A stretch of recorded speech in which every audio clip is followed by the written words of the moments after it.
বাজেটে বাড়তি বরাদ্দে লক্ষ্মীলাভ রেলেরও। বাজেটে 2,52,000 কোটি টাকার বরাদ্দ মিলেছে। এতে দেশ জুড়ে রেল সম্প্রসারণে সুবিধা হবে। যাত্রী সুরক্ষায় 1,14,000 কোটি টাকা বিনিয়োগ করেছিল rail.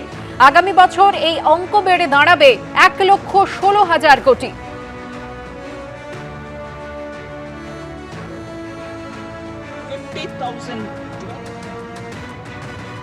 I thank Honorable Prime Minister and Honorable Finance Minister for giving such a sustained allocation for railways, 2,52,000 crore rupees of gross budgetary support. This is huge. This is going to help the railways expand its network, create better facilities. You have seen in the past 10 years, the number of new railway tracks which have been constructed, it's phenomenal. The investment on safety last year, the current financial year is 1,14,000 crore.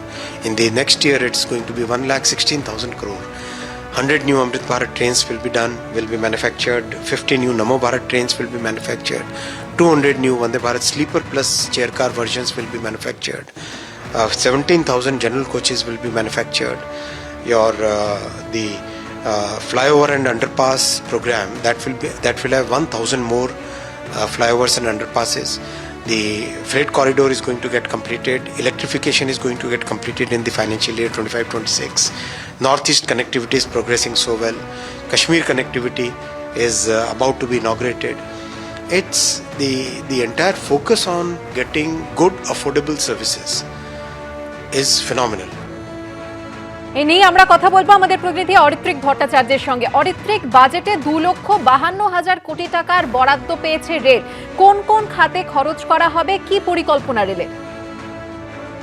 দেখো, বিভিন্নভাবে এই টাকাটাকে খরচা করার কথা ভাবা হয়েছে এবং তাতে যেটা দেখা যাচ্ছে যে রেলের সংক্রান্ত যে নির্দিষ্ট অভিযোগগুলো অনেক সময় উঠে আসে, সেগুলোর দু একটি সমাধান করার চেষ্টা করা হয়েছে।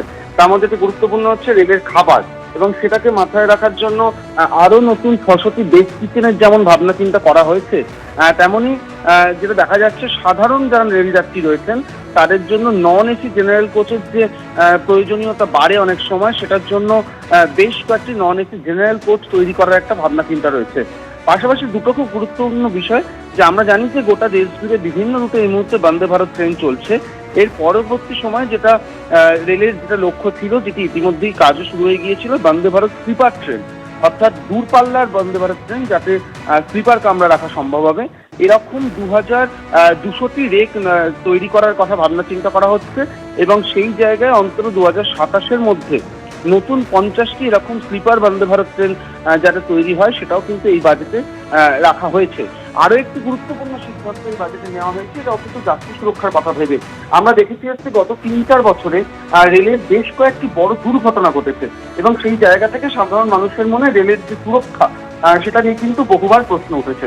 সেই জায়গা থেকে যেটা একটা সিদ্ধান্ত নেওয়া হয়েছে, যে যখনই এই রেলের দুর্ঘটনাগুলো ঘটে, সেই ক্ষেত্রে দেখা যায় যে রেলের বগি উল্টে যায়, এবং রেলের বগি উল্টে যাওয়ার ক্ষেত্রে বিশেষজ্ঞরা বারবার বলেছেন যে পুরনো যে আইসিএফ কোচগুলো রয়েছে সেগুলোতে এই সমস্যা বেশি থাকে।